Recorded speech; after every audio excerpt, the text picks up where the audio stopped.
তো চলো খাওয়া স্টার্ট করি।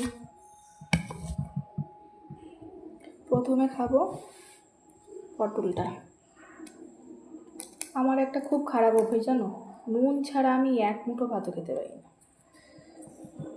এর আম কতটা পড়ে গেছে, যদিও আমি এর থেকে অনেক বেশি নুন খাই, এর জন্য যে আমি কত বকা খাই বড়ের কাছে। এটা দিয়ে প্রথমে খেয়ে দেখি, আশা করি ভালোই হবে, কারণ আমি এখন এত ভালো রান্না শিখে গেছি। এমনটা নয় কিন্তু যে আমি বিয়ের পর সমস্ত রান্না শিখেছি, আমি বিয়ের আগে থেকে সব কিছু রান্না শিখেছি। আমার মায়ের একটাই কথা ছিল, তুমি যতই এমএ পাস করো, যাই করো, চাকরি করো, বাকরি করো, আমার বাড়িতে তোমাদের রান্না শিখে যেতেই হবে।